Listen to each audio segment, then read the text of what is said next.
welcome to this week's edition of MOJO Rising, What Survivors Do Differently. As you know, this is the podcast that will help inspire, empower, and motivate you around what other people have done when they've gotten devastating diagnoses.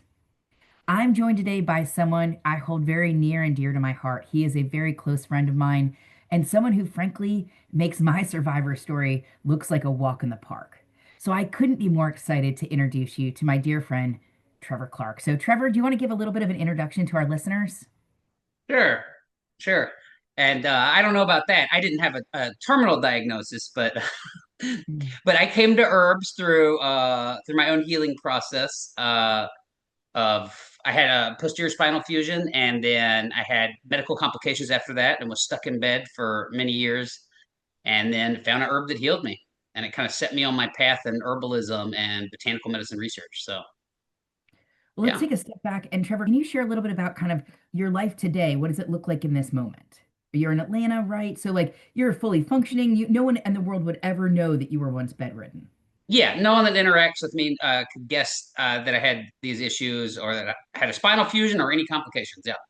Yeah. I'm very active, canoeing, hiking, doing all the things. Yeah. Nobody will Yeah. guess. Yeah. Nobody would guess. Yeah. Okay, so when did the accident take place? How old were you? So I was a senior in high school and there was a car accident and I broke my L3 lumbar, broke it all the way, had a perfect stress fracture. Okay, so let's talk a little bit about before the accident. What was your life like back in high school? Yeah, just regular high school kid. Was active in different things at school. Very active in Boy Scouts, working on my Eagle Scout, and very outdoorsy. Um, yeah, Just a normal, typical high school kid. yeah, And totally. talk Yeah, to us a little bit about the accident. yeah. So I was coming back from our high school national football championship, and I turn a corner on the interstate, and traffic's at a dead stop. So I slam on my brakes, and I stop within inches of a large truck. I think it was like a F-350, but some large truck. And it was like, woo, thank God. Didn't slam into it. And then someone comes around the corner behind me going, 70 miles an hour and just slams me into the truck. And it crumpled both ends of my car into the pavement, and it like dug into the asphalt. It like pulled up asphalt. Pretty bad. Pretty bad accident. And then after the accident, like what did you go straight into surgery? Like what did that look like? Yeah, I had what I thought was whiplash and just some stuff I thought would go away. Uh And about 3 months after it, I woke up in just horrible pain or intractable pain, as they would say. And I could barely even get out of bed. It was just so intense. So my parents took me to the emergency room and they did imaging and they were like, "Oh, your spine's broken." And apparently, what happened is the disc had separated where the stress fracture was, and it was moving, and so it was causing all kinds of nerve irritation and very intense pain from that.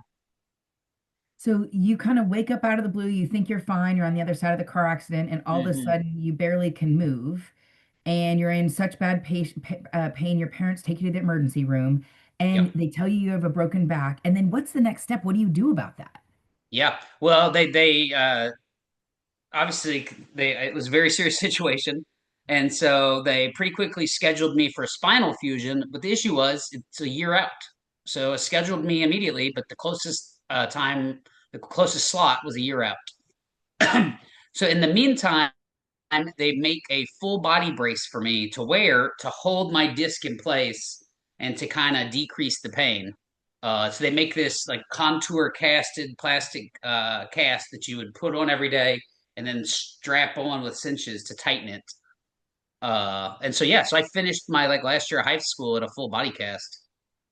Wow. Okay. So every morning you'd have to wake up and put this cast on and Hmm. go do your normal daily operations. And could you do most of your daily operations at that point?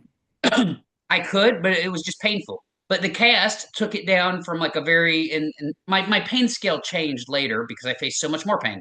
But at that time, I thought I was in 7 or 8 out of 10 pain, and with the cast, it would drop it to like 2 or 3 out of 10. So manageable. I could sit through classes still. I could still function somewhat. That's Uh, pretty. gradually in that year and before the surgery, the pain started getting worse and worse. But yeah, for Yeah. that last half of high school, I was able to finish. And well, before we get into the surgery, I think if I remember from our history, something pretty crazy happened to you in a waterfall while you're in a Uh, full body cast. Is that right? So can you talk about what yeah, happened there? yeah. So after high school, while I'm waiting for the spinal fusion, and they don't want to give you pain medicine for the spinal fusion, because they don't want you to get used to this because you're going to need a lot after the surgery and during surgery. So anyway, so I'm just trying to I don't know anything about herbs. So I'm taking the muscle relaxers they're giving me when I need them and just trying to, breathe through the pain. And so my brother wanted to go camping. We're both avid outdoorsmen. So we go camping at this waterfall in South Carolina, near Caesar Head State Park. And I go to take his picture. We're 120 feet up on this waterfall. I go to take his picture and he slips off and he slides down it and then hits a ledge halfway down and tumbles and then smacks his head open and he's underwater. His legs are sticking up, twitching. So I had to very fast. I'm holding both our backpacks. I had to very quickly climb down the same cliff face that he just fell down without. So I had to get down it with very quickly without hurting myself.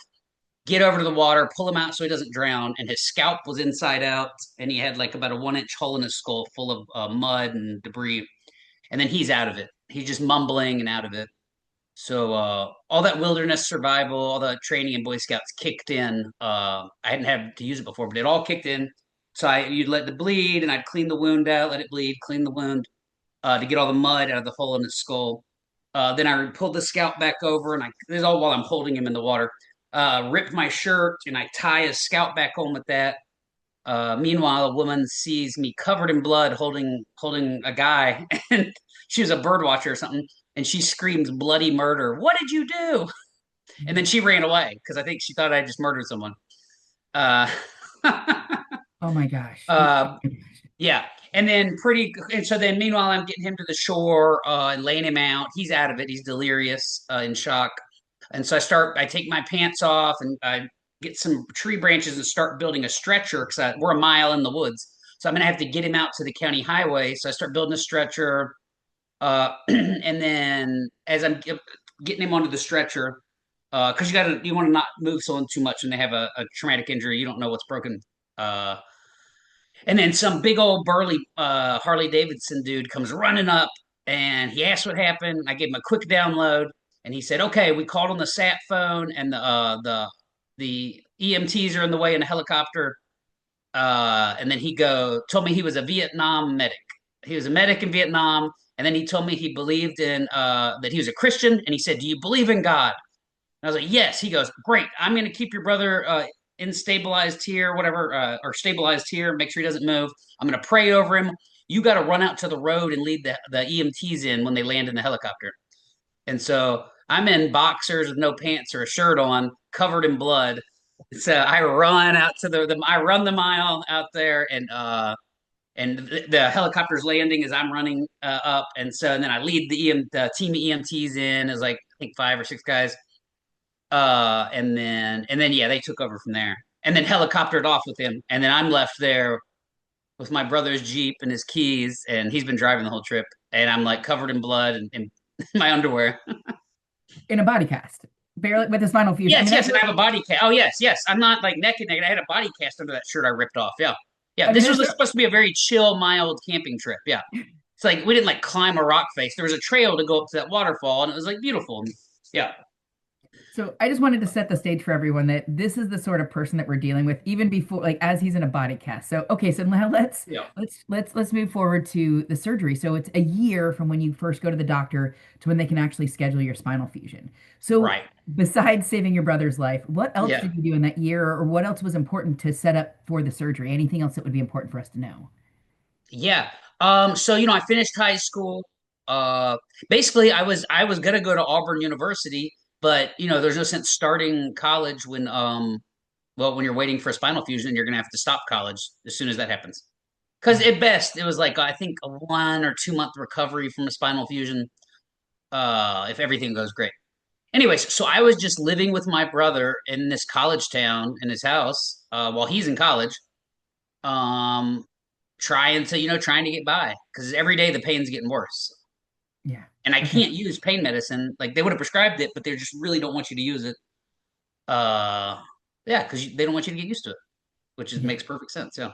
So Now, I'm just trying to, trying to get by. I did try to do community college because I just didn't. I hated sitting there not doing anything. And after a semester of community college, it was really tough to do with the pain. Just basic like prerequisite type classes. But so I didn't do another semester after that, and yeah, just biding okay. time basically. So Okay. Now, talk us through the surgery experience. yeah, so I have a posterior spinal fusion, pretty big deal, and then um, everything goes as they claim it went well.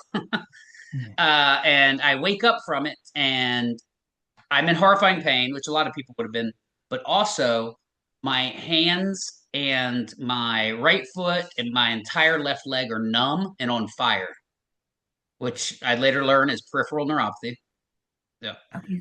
So you were fine before the surgery. No After nerve the, issues before. Yeah. no nerve issues before. So the nerve And issues. diabetes was in good control. So I'm a Okay. diabetic. And my diabetes is in good control. There's no diabetic damage to my nerves or anything. Yeah. Okay. So that must have been incredibly frustrating because you were expecting the pain, but not the neuropathy.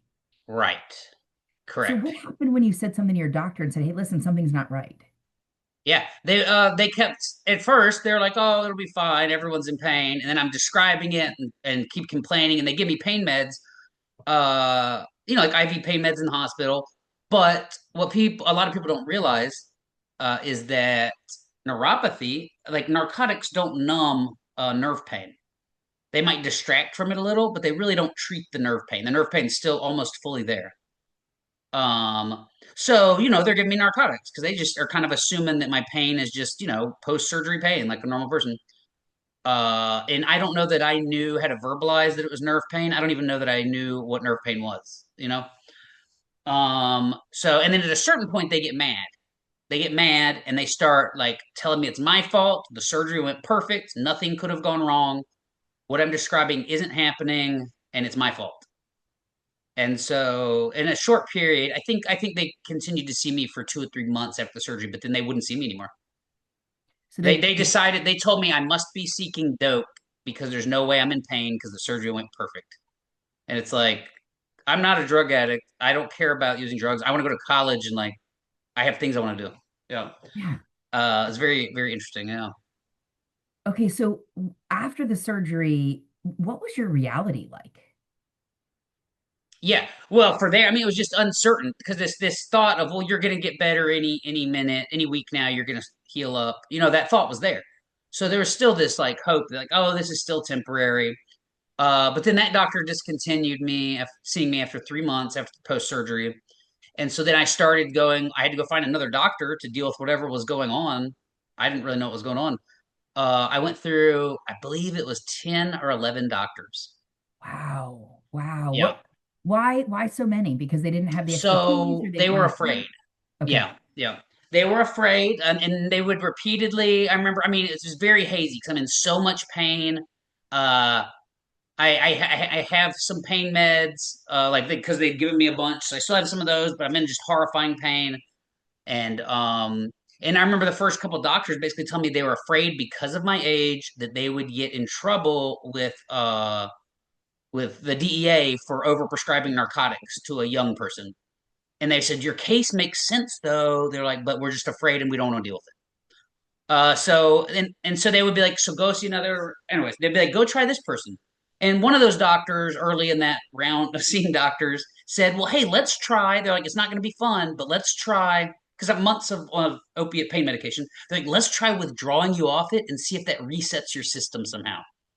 They're like, because this is not good. This is getting worse. So that was horrifying, and I did it. It was like absolutely horrifying to go through withdrawal while you're in the horrifying pain. Well, And let's go back to before the yeah, yeah. withdrawal. What was your day like, even with pain medicine before the withdrawal? Like, describe to me like you woke up in the morning I and was in bed. Yeah, I was basically in bed. I could walk. I could walk, but I was losing more and more mobility every day. To the point where I mean, within the 3 to 6 months after surgery, I'm like using a cane and basically can't get out of bed very easily. I can, but I was basically bedbound. okay. So bedbound, you're looking for a new doctor. You did the detox where you got off all narcotics to see if that would help reset your system. Went Yep, through it that painful didn't. Yep. experience. And Okay, now then on top of this, fibromyalgia starts developing. That's a blanket term. It's a syndrome, so it's a blanket term for a grouping of symptoms. But basically, my endocrine system shut down. All my hormone production just like bottomed out.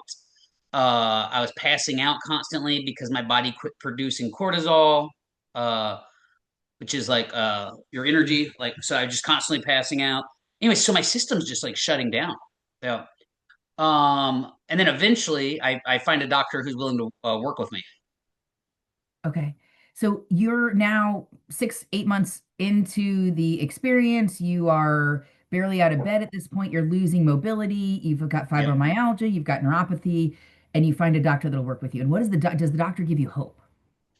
Uh, Not exactly. Well, it's hope in that he'll see me. He's not turning me away, saying he's afraid that he'll be hassled by the DEA for dealing with such a young patient.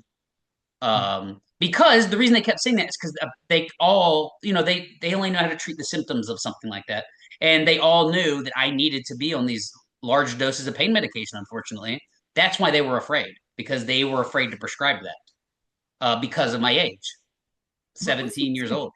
what was the expectation like of your quality of life at this point? I was just trying to find a doctor. I wasn't thinking about expectations. I was just trying to find a doctor, and I was supposed to have gotten my life back with this surgery, and now it was 10 times worse. And were you on disability or anything like that? Not at the time. Eventually, I'd be declared legally disabled for life, and I was put on disability. Yeah, Okay, so but you met the doctor that was willing to take a chance on you, and I have ABBA in my brain. Take a chance on life. that's So I have that by the back of my brain. So you find a right. great doctor, and what do they do for you? Yeah. So he was a rheumatologist. So he deals largely with an older patient set, but a lot of these chronic pain issues. And so fibromyalgia isn't necessarily an older patient set, but it's middle aged to older. So, excuse me. So he was willing to work with me, wasn't afraid of the DEA coming in and being upset with him for prescribing the things he needed to prescribe, and basically said, yes, I'll see you as a patient. So he starts doing what the standard of care is. He's doing the appropriate things and researching like what to do. like any extra things he can think of, he's researching. So he starts doing hormone replacement. They can't do cortisol replacement. So instead of cortisol replacement, they put you on at first an amphetamine and then secondarily Provigil, which is like a night shift drug, just to keep me awake because my body's not producing energy. Then they have to put you on something to put you asleep at night because your system's so overly sensitive to stuff like that.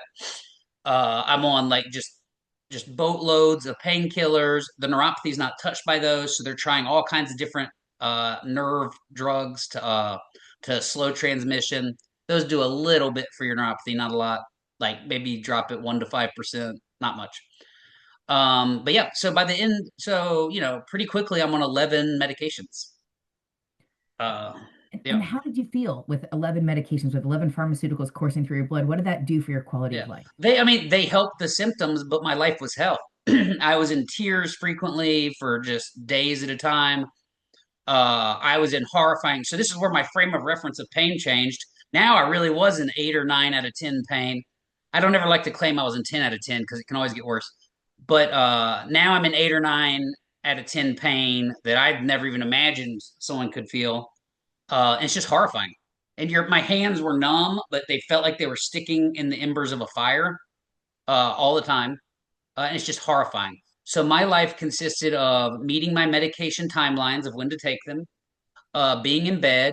I was in so much pain I couldn't eat much, but it, the opiates and everything stop you up already, so it really starts to cause GI issues. So I'm eating grape nut cereal, a bowl a day, and I'm basically living off that and Ensure milkshakes. And I'm living at home at this point. Yeah, Yeah, I can't take care of myself. And you're being so declared occasionally, disabled. like my mom would try to get me to eat some, like she loves Southern food. She's a big cook. And so she'd try to get me some food, but I was just in so much gut wrenching pain. It was hard to eat. So So, okay, your life then is doctor's appointments, medicine, I'm in live bed or I'm surviving. walking with a cane. It might take 30 minutes for me to get to the bathroom, which is like 10 feet away and then take a shower and then put clean clothes on and get back to bed. That might take 30 minutes, maybe 40 minutes, because it's very difficult things to do. Yeah. Okay. Yep. Now, the doctor kept having to increase your pain medicine as well, because from what I understand, it keeps Yeah. like you grow accustomed to it. So talk to me about that, what that process was like. Yeah. So every 3 months or so, I believe it was every 3 or 6 months, he was having to assess the medication, how it was working, and increase dosage. The opiate medication was definitely being increased every 3 months or so. Some of the hormones, I think it was some minor medication changes. But yeah, a number of those drugs had to be adjusted. Continue, just keep going up. Just to And survive. yeah, yeah, exactly. Just it's just with a syndrome like that where they don't know a direct cause. Um, and I have stuff to say about that later as an herbalist now, but but they're just doing the best they can. The standard of care is you try. Oh, your body doesn't is stop making testosterone. Well, let's get you on testosterone. Oh, you don't make cortisol anymore. Well, let's get you on a drug so you can be awake during the day. It's just they're just doing the best thing they can.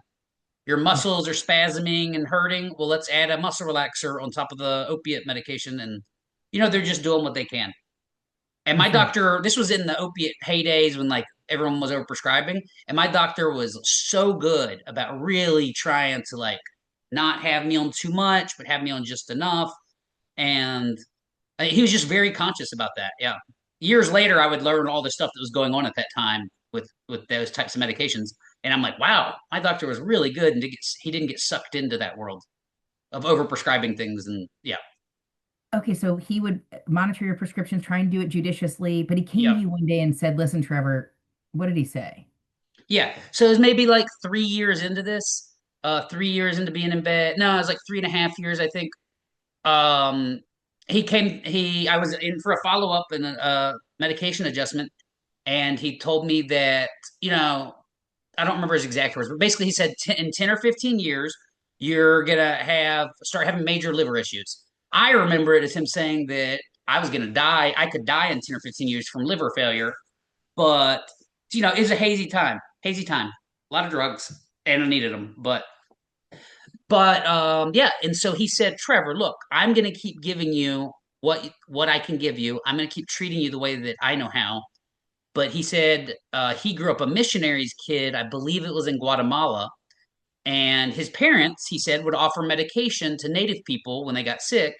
And he said frequently they would use plants out of the forest and they seemed to work. So he said, maybe there's an herb that could help you. And, he is just totally like, I'm going to help you, kid, but I don't know. Anyways, maybe there's something there. He's thrown all of his quivers at it to figure out what he can do, and he can't do anything else. And he's like, "You need more, but it's Yeah. not from me." Yeah. And clearly, I'm not like one of his 80-year-old rheumatology patients. I'm like, yeah, I'm like, Early yeah. 20s. At this point, I'm in my early 20s. Exactly. Yeah. And so, and he can see, like, man, this kid's life is not getting better on this track. Yeah. But he was doing the appropriate things for an MD to be doing. Yeah. Yeah, yeah. What, Um, what an amazing MD, though. yeah. Oh, totally. To be willing to even think something like that. Yeah. And share that. Yeah. Yep. Yeah. Okay, So, so now you know you need to look for an option B because option A is not going to get you what you need. And so what did you do? yeah. So I knew about ethnobotany reports, and that's these reports of these botanists who study the native uses of plants. So I love documentaries and movies and books and all that before all this. And so I knew this thing existed, that people studied how natives use plants. I didn't have a frame of reference for botanical medicine or supplements or herbs, really. So I go to the library. And it was quite an ordeal to go to the library. On all that medication, walking with a cane, and the librarians they got to know me because the strange crippled guys going around looking at stuff. Anyways, and so I asked them how to research ethnobotany reports and how to find out about stuff like that. So I remember them helping me search like computer databases, and I think some were physical journals on ethnobotany. And I'm just searching the keyword pain, And is this which old is, school like Dewey Decimal where you're on yeah, there? Like, yep, oh, okay. yep, Okay. So yep. for those of us that are above 40, you might understand this. Be up below, you think it's all computer based, but like there used to be a cabinet you'd go and look for Yeah. references and things like that. So Like, we're oh, doing both. Exactly. yeah. So this is a time when both are being used, but exactly. The old system's still the most robust system at the time. And God bless librarians, they love projects. So bringing this to them, and then they knew me from this cripple guy that would go up there and like get documentaries and books. I could barely read anything because all this stuff going on. But anyways, I still try. So I asked their help, and they helped me. And so I'm just searching the keyword pain, which is wow, that's a broad term looking back. And then I would find a herb that had was referenced to being used for pain. And so then I knew that there were difference in qualities of things, just in general in life. So I would then go find a version of the herb that was mentioned, and I would try it for 2 weeks, every day for 2 weeks. And then if it didn't work, I would go find another version, sometimes a different form. Like instead of a tea, I might look for a tincture or capsules. I didn't really know what the differences in those things meant at the time. But anyway, so I go try a different form and a different brand, just in case it was a quality issue. And I would do that for 2 weeks. And then I would be back looking for another thing, herb for pain. So, and I got about three herbs into that process. Yeah. So you try and fail, and there's really no book for this. There's no expert guiding you. You had your life in your hands and you were going and sourcing these herbs. And like, where would you source the herbs? Yeah. So I was getting on weird bulletin boards, like, I don't remember exactly the word, but like Craigslist style, like classified ad bulletin boards, like internationally. Sometimes they would have, I mean, at first I would check it like a health food store. One time an herb was a Chinese herb, and I couldn't figure out where to buy it because you couldn't just go, there wasn't like Amazon in the form it is today. You couldn't just buy this stuff. You couldn't buy a lot of things. You still had to go find specialists sometimes to buy stuff. So, like a Chinese herb, I found like one traditional Chinese doctor in our town, and he was actually an old Chinese guy. And I went there and asked him for this herb, and he was like, "Why do you want that?" It's Now I know it was for like acute pain, and it's not even like, anyways, it's not the correct use. But he was like, "Yeah, I'll sell you some. This is not going to help you, but I'll sell you some." So it was very interesting. Yeah. So So at early 20s, without a ton of medical history, you are kind of out yeah. there trying to figure out what can work, throwing spaghetti at the wall, trying different things, Hmm. trying different versions. All And right. your third herb, what was that herb, by the way? So the third herb, the herb that healed me like 70% or so, was Paul de Arco, a tree bark from Brazil. Okay. So you had done the research in the library, figured out Paul de Arco, sourced. This was the second source, is that right? Or first or source? Yeah. Yes, yeah. But Paul de Arco, just to note, because a lot of people in the health world know Paul de Arco. Paul de Arco is not used for pain. I don't know how it was mentioned for pain, but somehow the angels directed me towards it, even though it was not, it should not have come up. Maybe it's like a 50th use as pain because it's used as an antifungal and for certain types of cancer treatment. Uh, Okay, so yeah, this thing that shouldn't have worked, right, miracle, God, angels, whatever we want to say, like you were right, designed to go and find this herb. It took a yep. couple weeks, and then you had a 70% increase in functionality. Did you say? That's Yeah, crazy. yeah, 70% decrease in symptoms, we'll say. Yeah. And so I got that herb and I tried a brand of it, didn't work, did it for 2 weeks. And then I tried a second form of it, which was a tea. I think the first one was a tincture. Anyways, second form I got was a tea. And so I'm just like, well, hell, anyway, anytime I tried something, I just tried to max out on what I thought the dosing was. So, which was not like some info I was actually accurately finding. So I was just like, I think I did like 3 or 4 times what the T box said. And I would do that every day for 2 weeks. And at 2 weeks, it was like the fibromyalgia symptoms started lifting. All of a sudden, I was like, whoa, I feel jacked up on this. And so I stopped like the testosterone and I was like, oh, because I didn't need it because my body was producing again. And then I stopped the shift drug medication because my body was making normal cortisol again. And then I felt like amped up, right? Because obviously I didn't need a stimulant. Anyways, so I started discontinuing drugs. And then it gets to a point where I'm like, meanwhile, the fiber or the neuropathy is still fully there. So that pain's still there. Anyway, so I started discontinuing drugs. It was so hard to get anyone to treat me. I didn't tell anyone. I was afraid. I didn't want to have to fight to get medication again if I needed it again. Um, yeah, I was told I was going to be in bed. Basically, they didn't say in bed. They said you're going to be like this the rest of your life. It's only going to get worse. Yeah. So in my mind, I was stuck in bed the rest of my life. Yeah. And Okay. yeah.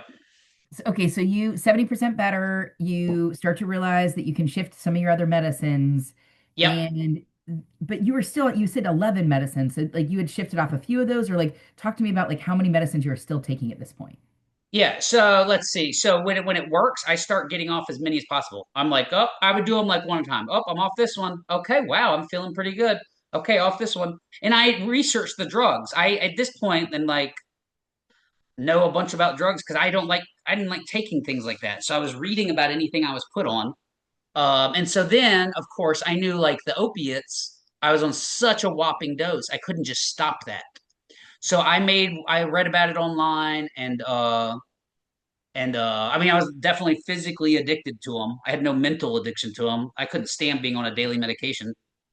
Uh, but so I started a step down plan. I learned, oh, people do step down plans. And then, oh yeah, I had the little bit of exposure from when that first period when I was only on them like a couple months and then withdrew off that couple months of it just to see if I reset. So I had that knowledge set from that one time an MD led me through that minor withdrawal. But now we're talking about like 3.5 years of being on opiates. So this is like a quite a nasty withdrawal I had to go through. So I did my own step down plan, didn't tell anyone. And then when I was going to do the last push, the last total cold turkey withdrawal, I just told my parents, "Hey, I'm doing this. Just don't bother me. I'm just going to kind of be locked in the little basement room, not feeling good, probably not eating much." And they were like concerned. They're like, "Oh my God, should we like pay for you to go to a hospital?" And I said, no, no, I got this. So I did it. I had seizures. It was very intense, but I got off the opiate medication. And then I'm not sure how much longer after that, but I went to my like 3 month follow up and I walked in without a cane, walked in with a little pep in my step and no cane. And they were like, what? Yeah.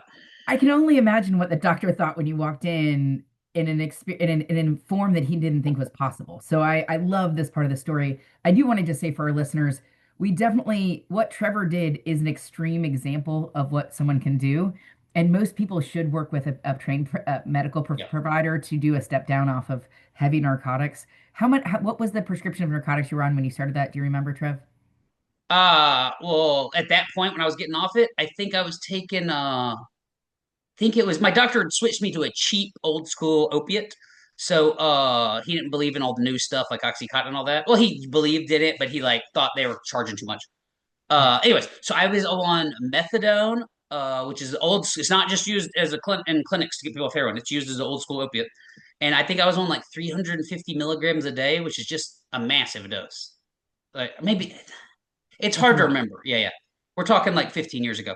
Yeah, it was That's a massive dose of it. Like the pharmacist had to special order in this amount of medication for me every month, and they were always like real cautious about making sure people didn't overhear what I was getting. And yeah, yeah, I'm sure.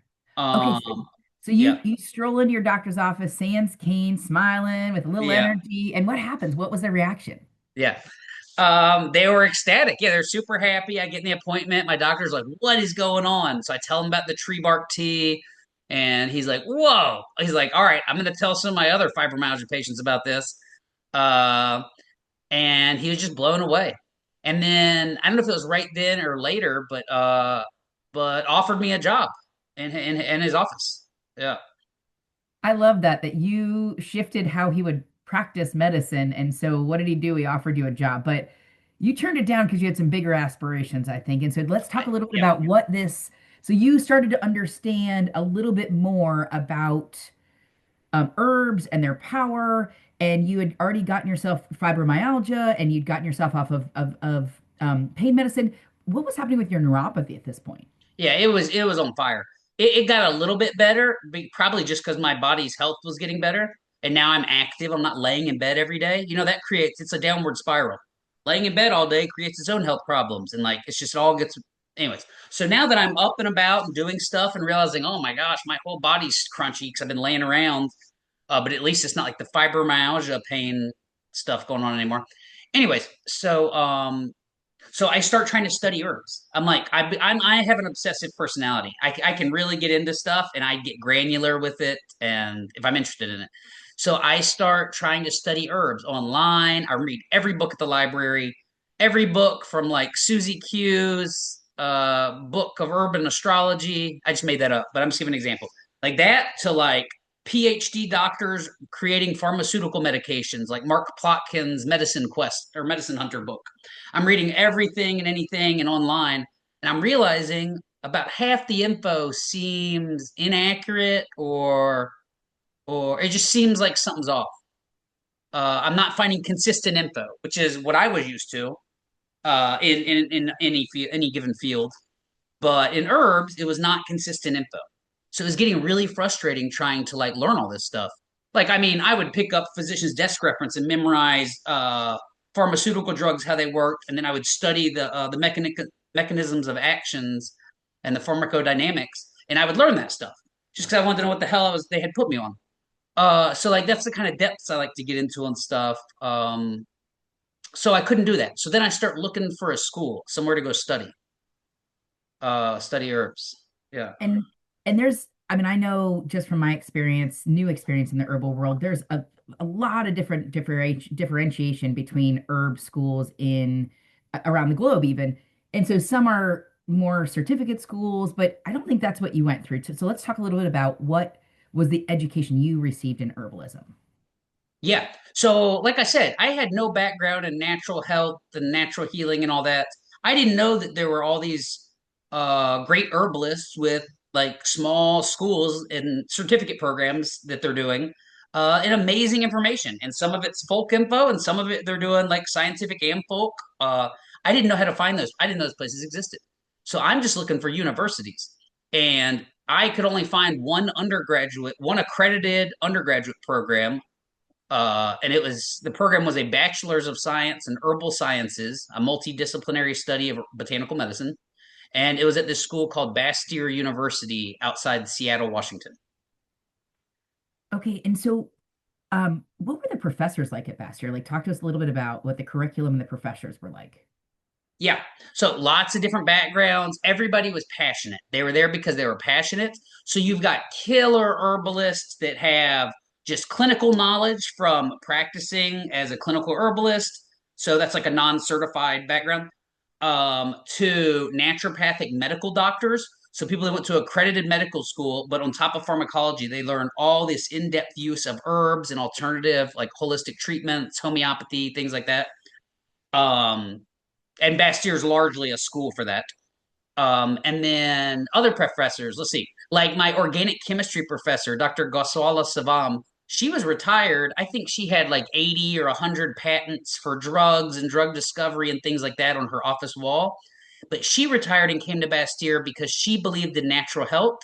She's Indian, and she believed in Ayurvedic medicine, which is like botanical medicine.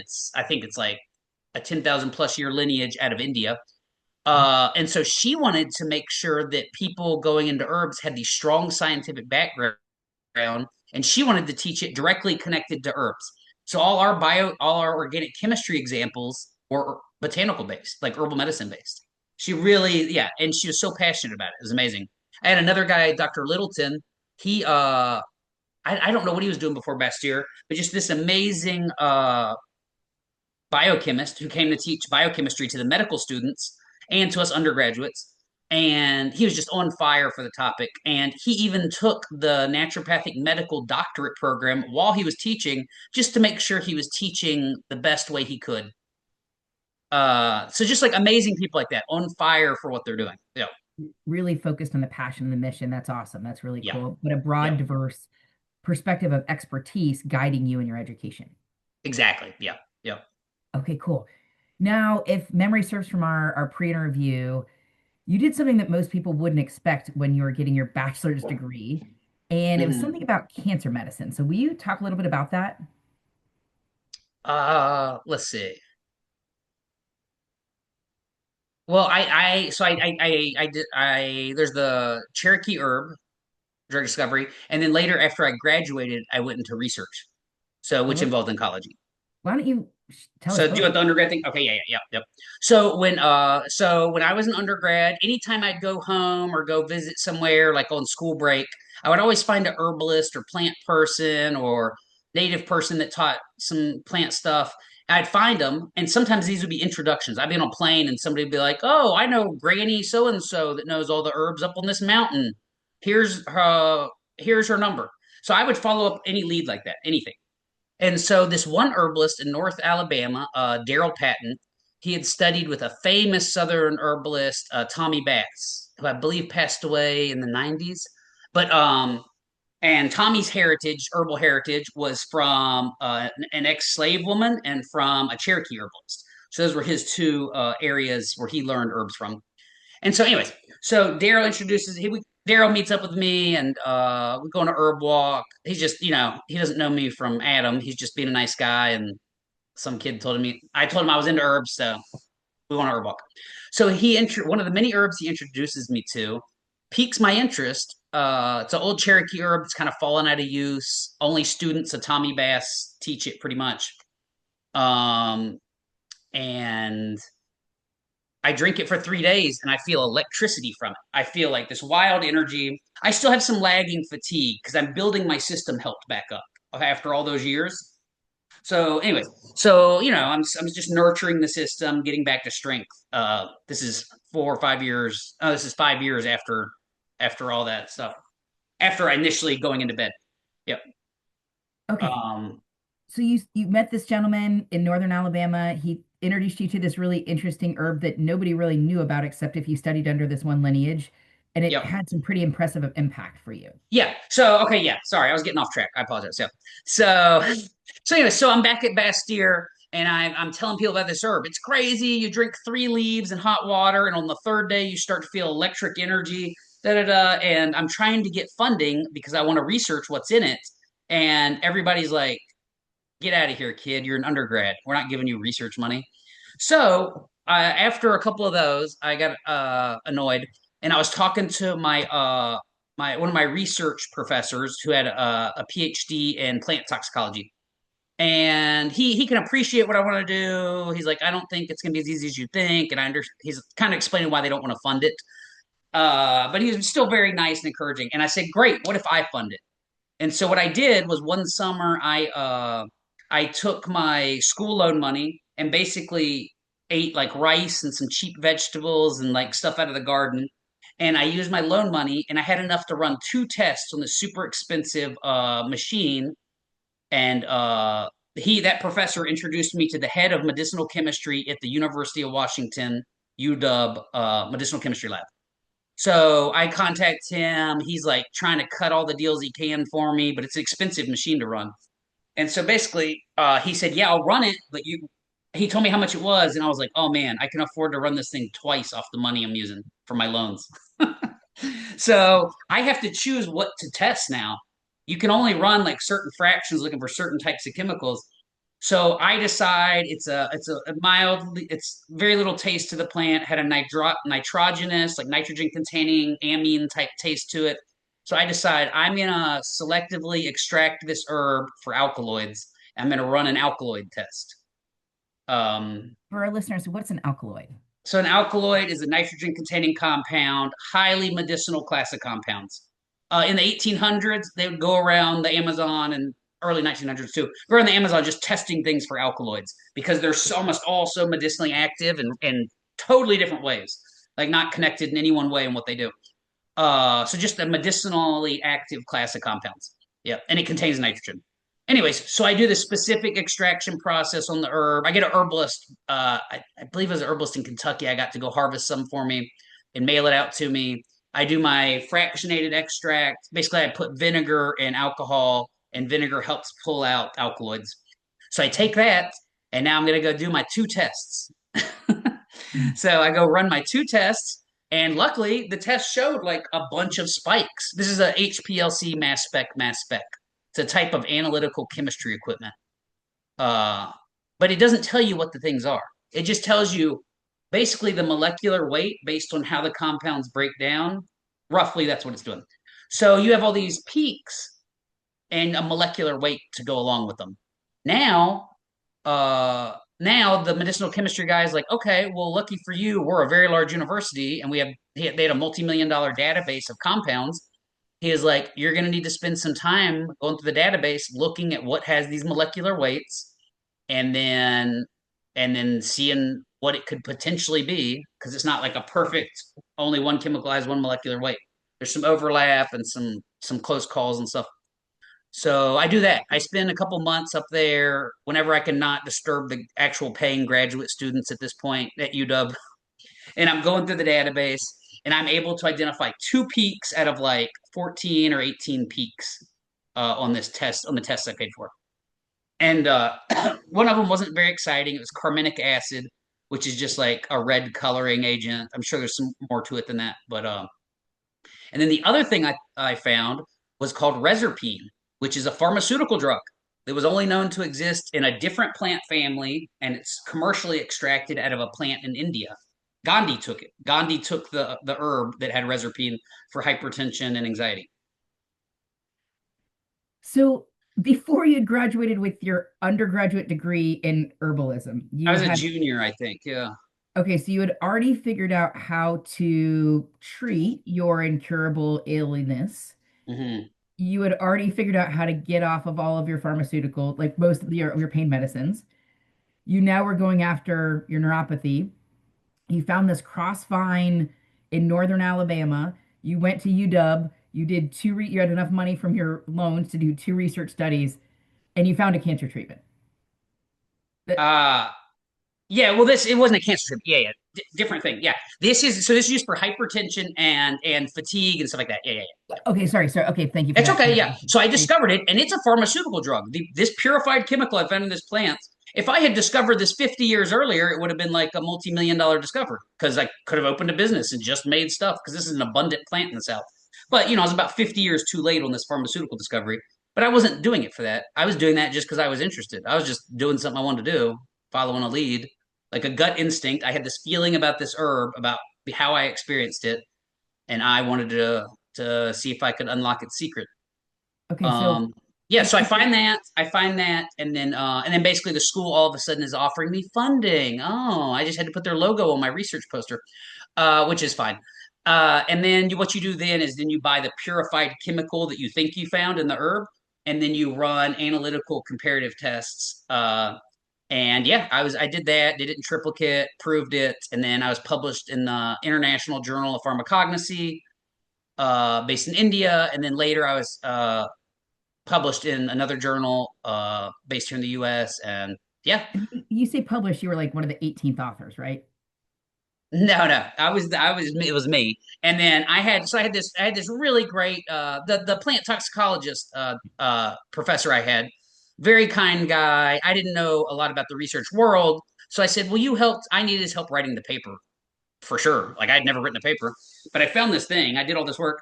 And so I offered, I was like, hey, will you help me write this? And I understand that you're a PhD, so you probably need to be in the front of the paper, like the lead author. It was just gonna be me and him on the paper. And he was genuine enough of a person to be like, no, you literally did all this. So you're the lead author. I'm the secondary author. He goes, we'll put my contact info because I'm a professor at a university right now. So we'll put my academic email address on it. But so that was very good of him. Yeah, but yeah, no, it's just the two of us. Yeah, because yeah, I discovered it. So Okay. And I realized I forgot to ask a question earlier that I just want to revisit. So yeah, yeah, the Paul Diarco, I already messed up the name of that. yeah. That's it. Paul Darko. Yeah, Paul Diarco. What was that actually a medicine for? Like what is that herb for? yeah. I briefly mentioned it. It's antifungal, and it's used. There's some research out of Japan, I believe. It's effective for a couple types of specific cancer. Yeah, So but you had a traditionally it was like an antifungal, anti like bacterial. Yeah, in Brazil. so that was the problem is you had a fungal infection, is that right? Well, yeah, years later, I went through my stacks of medical charts and I found a random test for candida fungal overgrowth and it was like off the charts. But I think maybe that they didn't really have a frame of reference of of that, how that could be causing all this in the MD world. I don't know. I don't know why nothing was done with it. There's a lot going on. I had a lot going on. Yeah. So, and I don't even know that it was my rheumatologist that did that test. I can't, I don't remember. Yeah. But anyways, but looking back, I'm like, oh my God, that's one of the many causes of this syndrome, fibromyalgia. So yeah, guided by the angels once again. Yeah, there's just no way that I should have found a herb that worked by searching pain. Yeah. For a fungal infection that you were able to treat for yourself. And Fungal now, overgrowth, yeah. So I'm oh, type 1 diabetic. Unfortunately, I was a tobacco smoker since like age 11. Sorry, mom and dad. Uh, and then I went and had a spinal fusion. And so already being a spinal fusion is a major shock to your immune system. Well, having quit smoking the day before the surgery, like a idiot, and then I was diabetic. All those added together, super weak immune system. I was just knocked down. And then we all have candida in our system. It's endogenous, but it just took over. It just like way major overgrowth. Yeah. Yeah. okay. Doesn't explain the neuropathy. Still haven't ever been able to figure out explanation for the neuropathy. But Yeah. that was directly happened right after the surgery. Yeah. I don't know. Okay.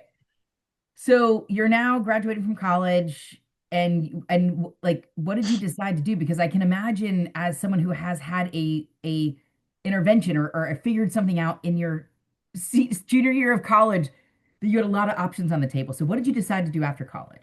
Well, so I had this undergrad. You got to understand, all this stuff I'm doing is just pure it's just pure interest. I have to know more. I have to know more. I have to know more.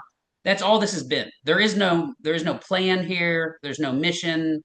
Eventually, while I'm in school, the mission forms that I need to help other people that don't know, that have horrible lives because it's a medical issue, and herbs can make their lives better.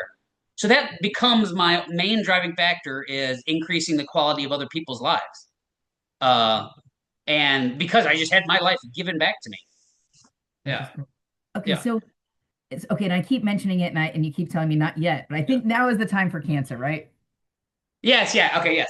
Yeah. So anyways, so I graduate school, and I go off with my girlfriend. We go into a herbal internship at a supplement farm and stuff like that, blah blah blah.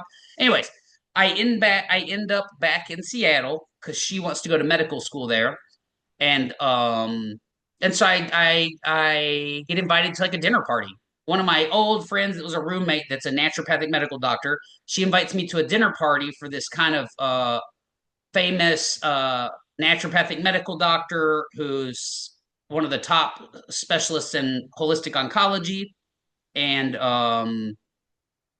anyways, I get invited to a dinner party over there. So she's talking to me at the dinner party, the woman whose house is at, and she's just talking to me about my background. And oh, you discovered this. Uh-huh. Just asking questions. And oh, you're an herbalist, so you understand traditional uses in the context of traditional medicine preparations. Oh, you've done analytical chemistry work. Just things like that. She's just talking to me about different aspects. And so she ends up asking, I didn't realize this was a job interview. She goes, well, great. Would you like a job? I have this project. So she hires me to do product standardization on this tea that she wants to apply to run clinical trials on with the FDA for treatment resistant depression. So she hires me initially on that because I understand context of traditional uses of plants, and she wants me to do the analytical standardization stuff. But that was like a pet project. It wasn't super well funded. So she hired me onto that project, and pretty quickly she goes, "Trevor, we got to get you fully funded." So she had a big NCAM NIH comparative outcomes translational study of breast cancer going on. And so basically the MDs in Seattle, this is a rough version of what happened. MD oncologists in Seattle wanted to use some of the herbal treatments she was using that had a very high success rate on top of the MD treatment. But their hospitals wanted them to have evidence because of evidence-based medicine. It's like a standard that people try to hold to. And so that's how they filed with her, and together they got this NIH grant. So, but they've never hired anyone that's not a doctor to do the chart abstraction, because they have for every patient that's being treated the ND way as well as the MD way, they have solely an MD standard of care patient. They would actually have three MD standard of care. So there's these giant piles of charts, and they're all matched based on cohort and cancer types and ER, PR positive, negative, all that stuff. Yeah, HER2 new and all that. anyways, so they've never hired a non-doctor, and I told her, well, give me a week. I think I can memorize all the chemotherapeutics, and I think I can learn all the treatments and know enough to be able to understand what's going on in the charts to do the data abstraction that we need to do. So I did that. She gave me like a 3 month or some probably like a 3 month trial period, and I was just booming. I killed it. Yeah. In a year, I did the amount of work I was supposed to, and then also I got the project caught up. I think it was slightly behind, maybe 6 or 8 months behind on abstraction work. Um, so I Okay, got so it caught. I got the project caught up. Did that, and so that was my primary job. Was that was at Fred Hutchinson Cancer Research Center and Bastyr Integrative Oncology with Dr. Leanna Standish. Yeah, there's 17 or 18 naturopathic oncology papers that she published based on that study. Yeah. when you think about this, the power of that study, what was the like end result? Was to layer in multiple different components or use conventional or traditional together? What was the end result of that? Well, the end result is naturopathic oncology is using herbs that are okay to use with the MD standard of care. So they don't interfere, but they're not just complementary. They're actually having their own fighting function, fighting the cancer. And then you also go ahead and do complementary care. Why wouldn't you decrease someone's symptoms while they're getting the MD standard of care, right? So it's this mixture, but it's more than just complementary care.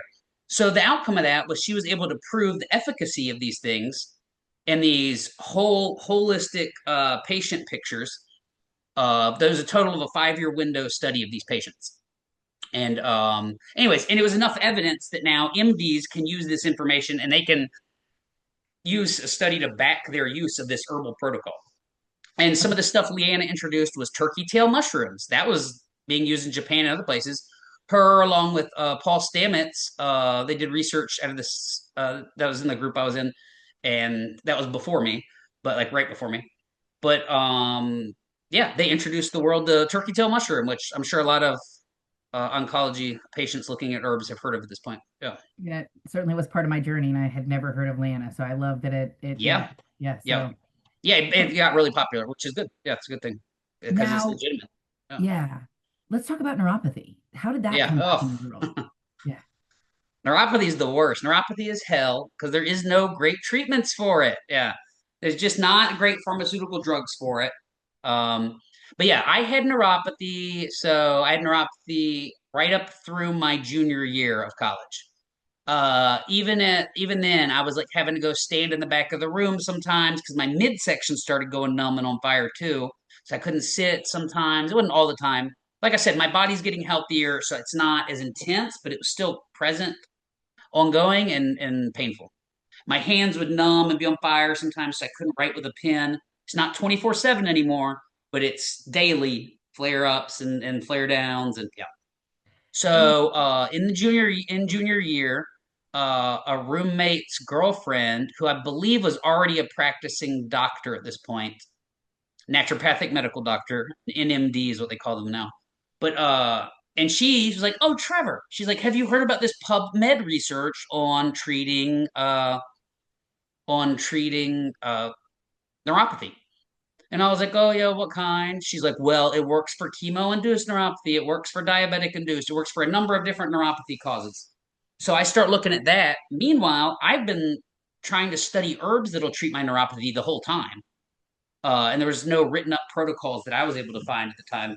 Anyways, so I have this mixture of doing these supplements that my friend showed me, and from the PubMed studies, and then these herb mixes, and yeah, I was able to make my neuropathy go away. So, which is great because neuropathy is hell. I mean, okay, so this thing that cannot be like the beast you couldn't tame, no doctor could tame, you didn't know how to tame, was untamable. You and a roommate and a friend Yeah, kind of figured out how to make it go away so that you could live your best life. yeah, and part of that formula was on PubMed, but there's a lot of stuff. There's a lot of studies on PubMed for neuropathy, and unless you're really digging through the details of what worked in the studies and what didn't, which is what she was saying, like, hey, let's look at these, and we did, yeah. And in the herbal function, in herb school, I was learning things to heal nervous system damage and things to help with nerve pain and stuff like that. That oddly enough were more effective than the nerve pain remedies that they have as pharmaceuticals. But yeah, Now, anyone who's listening understands why I said at the beginning of this podcast that you might be impressed by my story, but let's just go ahead and take a minute because Trevor not only figured out how to get to the library and figured out the words to search, how to source the herbs that would work for him, how to dose them appropriately, one by one took himself through his journey. And by the end of college, you're basically back to where you were in high school. right, yeah, effectively, yeah. Except I'm eating healthier now. Yeah, you made some different life decisions to give yourself an advantage. When I moved to Seattle, I moved in with roommates, and funny story, they kept talking about eating the rainbow, which is a holistic nutrition thing where you're supposed to eat all these different colored vegetables. And I was eating the rainbow. I grew up eating a very southern diet, lots of vegetables, but I didn't know you weren't supposed to deep fry the rainbow. So, yeah, Small, yeah. good thing to learn at some point in your life, for sure. Yeah, so I just learned that from some nice West Coast roommates. It's like, oh, okay. I love it. Yeah. Okay, so that's been like 10, 15 years now, right, Trev? Yeah, I graduated college in 2011. Yeah. And what have you done since? Yeah. So 2011, like I said, I went and did the internship, traveled around, then went into medical research. I was only in medical research through 2015. During that time, I did some guest teacher spots at Bastyr. And then it was right around when I was leaving or right after. Basically, Leanna, Dr. Standish told them, like, hey, you're going to lose him. And so they offered me adjunct facultyship. Uh, so and then there was a class specifically. They're like, oh well, we can fly you back to do this intensive. You can co-teach it, so like it's not too stressful because when you're not in the university full time doing classes. Anyways, so I got adjunct facultyship, and then I left in 2015. So we got approval for our treatment resistant depression drug by the FDA. We got approval to run clinical trials, but then because it was a botanical based and it's kind of a difficult one to source and make, it was just going to always be a break even pharmaceutical product. So we couldn't quite find the angel investors to fund that research, which was frustrating because there's a lot of effort put into it. But anyway, so Okay. then I switched off and I went into product formulation. You got to remember, I'm trained as a traditional Western herbalist, which has elements of Ayurveda, Indian herbal medicine, traditional Chinese medicine. It has different elements like that, but it's primarily based on the European Galenic healing system. And then in the diaspora of America, right, you have Native American and you have the African Americans. All their herbalism got mixed in with it too. So that's Western herbalism. So I'm trained in that as a clinician. I'm also trained in that as preparation if I want to go on to med school or go into research. Um, I apologize. I just had a total brain fart. I forgot where I was going with it. Well, you were going to tell us a little bit about Oh what. yeah. So in 2015, so I left the research world because I didn't want to go full time faculty, but I did maintain get the adjunct faculty. Anyway, so then I went into product development. So the first group was basically just an investor group. They had a small production facility. They were well funded by this one investor, but they didn't know how to make anything. So I came in, they told me the kind of different ideas of things they might want, like actions, like sleep or anxiety or hangover. And I developed a 5 product capsule line, sourced all the ingredients, wrote all the FDA compliance paperwork for the place, set up production, and then thank God they business partners handled label selection and design. I had a say in it, but I'm not good with graphic design and branding and all that. And they went into all that. And so we launched this product, yeah. And then I was with them for a couple years. And so a deal like that, you take you varying levels of these 3 things. You have pay, you have ownership in the company, and then you can have royalties on products if you suspect that company is going to launch other products from other formulators at some point in the future. So you have varying levels of those 3 things when you're striking a deal. So I did that with them, and then about 2.5 years later, I moved on to another startup group, and this one was a huge group out of Ohio that they wanted to start 2 new businesses and then fix one business that had kind of needed some stuff to become FDA compliant. So did that one for some years, launched, fixed one business, didn't open one of the businesses, and then launched the third business. And then, And go ahead. yeah, there you go. And then I was gonna say, and I'm also doing contract work. Even when I'm working like these 60, 80 hour weeks at that one, I was doing contract work for formulation for random companies. So this company might want to go into capsule production, but they've never done it. So they would hire me to train them, train their formulation staff how to formulate with herb extracts for capsules, shelf stability, how to select the equipment based on their needs. And I would connect them to suppliers of everything they needed, all these different things. So I do consulting work that or simple consulting work. Hey, Trevor, we need 3 tea formulas. Great, let me make those for you. And I'd prototype them. They'd try the prototypes, and then at the end they would get an SOP for production for the one they chose. And So I'm doing all that in the background too, and I'm seeing clients, a small number of health consult clients as a clinical herbalist. But in 2019, I decide I want to launch my own herb company. And so what do I start with? I start with pain cream because pain is my journey. Pain's the origins of all this for me. Yeah. what is your pain and what is your how is your pain cream different, Trevor? Yeah. So I make this paint. It's made from scratch. So that's kind of fun just because I'm trained like that to do that. So basically for eight or there's all kinds of, I mean, there's just so many random herb side things going on with me that I'm exploring this or exploring this.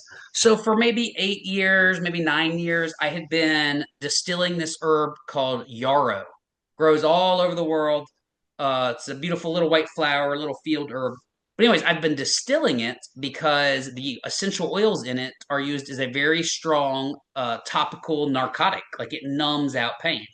And you can tell the strength of those compounds based on how blue it is. So I'm distilling stuff in the high elevation desert. I'm distilling stuff on long rivers. I had a mentor who loved harvesting yarrow, growing out of seagull poop on the rocks on a beach because of how battered it was on the beach and the nutrients in the poop, and it was stronger. And so I would distill all these things years and years. I'm doing this on the side, so it's like a side ongoing side project, and determining how strong they are as a pain reliever to add into a pain cream or salve. And then I eventually end up finding like the strongest in the world, and so I have that distilled for me. I don't Distillation requires a lot of material to get the oil, so I have someone distilling that for me, and then other elements like sweet birch has the methyl salicylate. Basically, it's like topical aspirin. Same compounds that are found in the balm of Gilead that's mentioned in the Bible. Yeah. Anyways, so I make that, and then I make this multi-tiered formula of things that act quickly within 30 to 60 seconds for muscle and joint pain. And then I have a second tier of things that are anti-inflammatory and increasing blood flow to the area. Uh, like arnica. I have arnica in there, but from living out west and harvesting herbs in the mountains, I know there's a wild arnica species that's 2 to 3 times stronger than the farmed arnica, but it's only available for 2 to 4 weeks out of the year. So I got herbalists that go pick it for me, and they'll ship it to me on ice packs overnight after they pick it, and then I extract it immediately because this arnica flower is delicate. It goes bad after like 3 or 4 days. So I'm extracting it quickly, and so I use that very strong wild arnica in this. Yeah, so things like that. I think it's important. So, just for anyone out there who's interested in supplements, Trevor just mentioned a couple things I just want to highlight to make sure you understand. One, it's where things are sourced matters, the time of year they're sourced matters, the type of plant is used matters, how they're transported matters. So, when you think you can just go to a big box store and buy a supplement and it's going to give you the same impact that when you have someone like a Trevor actually formulating it for you and harvesting it, it's just a very different beast. So, I just want to put this. But so, for your pain cream. And how do you sell your pain cream today, Trevor? Yeah, so I have a website, clarksherbs.com, and you can see it on there. It's available there, direct to consumer. I don't have it listed on there, but I do wholesale sales to chiropractors, massage therapists. Uh, Actually, recently I learned some oncologists are selling it. And yeah, I and then thought I have a 24-ounce tub that I don't have publicly listed on the site that some practitioners that are like body workers, like massage therapists and chiropractors, they will get that to use in session, and then have the little 2 ounce jars you'll see on the website for take home pain cream for the clients. So what was that application for oncology you mentioned? I just want to make sure. Oh yeah, so that was I know a lot about pain and I was around oncology a lot, but I haven't experienced any type of cancer before. But I recently last week I had someone had tried my pain cream and they called and wanted to meet up and they're like bring 3 jars and do you have any brochures or anything? And so I wasn't sure why they wanted to meet in person. I tend to mail orders, but anyways, so I met up with her, and I think, a couple days out of her last radiation therapy appointment, and she's had this consistent pain from her like shoulder blade, like her scapula, up into the back of upper neck and up into the back of her head, and nothing's touched it. And she told me her lead oncologist, her MD oncologist, I'll specify that since I've talked about a bunch of type of oncologists, but her lead MD oncologist, he had recommended to try arnica, which I thought was great that a doctor was recommending an herb. But it didn't really work for this thing. And so she tried my pain cream, and she said in 3 minutes it took away all the pain that she's had for I don't know how many months she'd been in radiation therapy.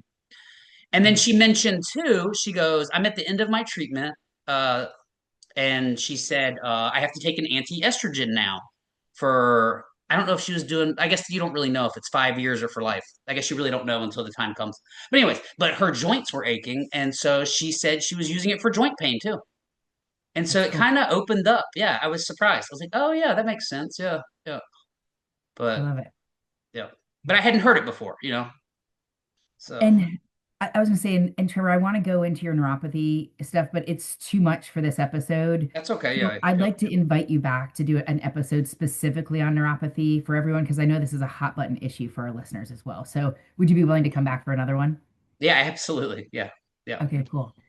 Well, I just want to say before we wrap up, I just love your story. I love what it teaches. I love that it's initiative and impact, and you can be the change you want to see in the world. You don't need another champion. You can be your own hero.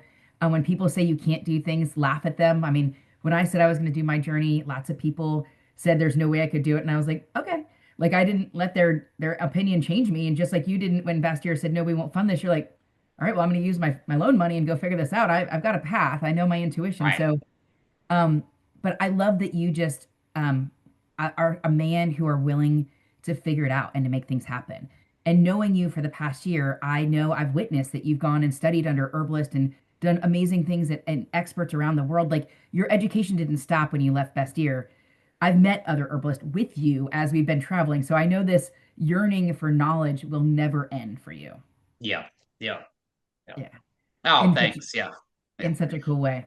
Thank Okay, you. but I know at the end of this, people are going to say, like, how do I get in touch with you? How do I get your Yeah, pain cream? Like, can I talk to you? Will you do a session with me on neuropathy or pain? So, yeah. how can people get in touch with you, Trevor? Yeah. So clarksherbs.com. You can go there. You can contact me through there, through the contact form.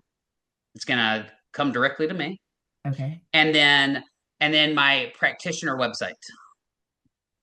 So and I'm working on I'm very low tech. I'm working on getting the an online intake form put on there. Right now it's just a download document. So Well, let's hope before we launch this podcast, we'll put a little fire under your belly and say, let's do yes. that right so that when people want to meet with you, they can actually go ahead and get scheduled. So I know, I know after knowing Trevor, and I've just known you about a year now, he has already guided so many different decisions or helped me provide perspective.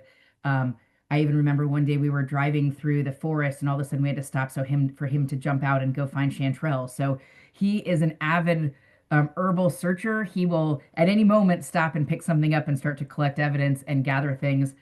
His house is little pots of plants and this and this. So he truly is, he lives his mission, and everything about him is all about figuring out how to use herbs to heal the world and teach people and empower them with the same knowledge that he saved his life with. So, Trevor, you're just an amazing man. Thank you for sharing your survivor story with our audience.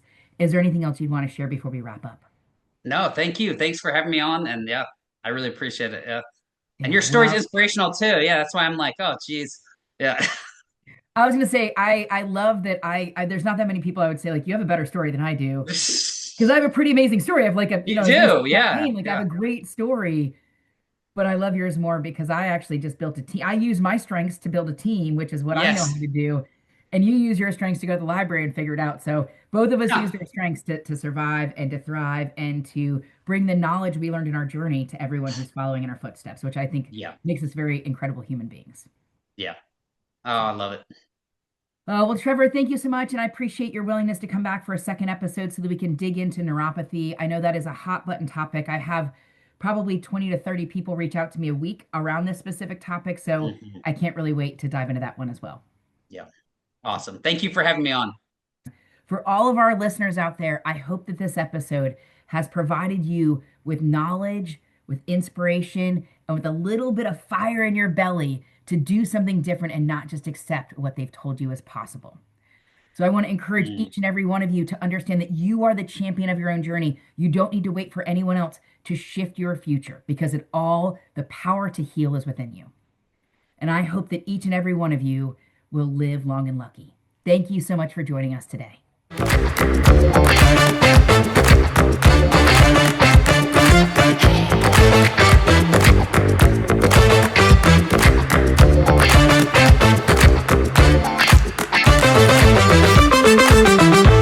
Disclaimer: the views, thoughts, and opinions expressed on this podcast are the speaker's own and do not represent the views, thoughts, and opinions of MOJO Health Cooperative, LLC, a Georgia limited liability company, its respective officers, directors, employees, agents, or representatives. This podcast is presented by MOJO Health Cooperative and cannot be copied or rebroadcast without consent. The material and information presented here is for general information purposes only and not intended to supplant the expert advice and/or consultation of a medical doctor and/or a licensed physician and/or an attorney. In short, this podcast is not intended to replace professional medical advice nor legal advice. The MOJO Health name and all forms and abbreviation are the property of its owner, and its use does not imply endorsement of or opposition to any specific organization, product, or service. Again, none of the content of this podcast should be considered legal advice nor medical advice. As always, consult a lawyer and/or a licensed physician in lieu of relying upon the advice of any of the participants of this podcast. The host or hosts of this podcast are not licensed lawyers, physicians, doctors of osteopath, nor medical doctors in any jurisdiction anywhere. The hosts of this podcast do not practice medicine and do not profess to be able to do any of the following: 1. Diagnose, heal, treat, prevent, prescribe, or removing any physical, mental, or emotional ailment or supposed ailment of any individual. 2. Engage in the end of human pregnancy. 3. Treat human ailments. Nor 4. Perform acupuncture. MOJO Health Cooperative, LLC is not responsible for any losses, damages, or liabilities that may arise from the use of this podcast.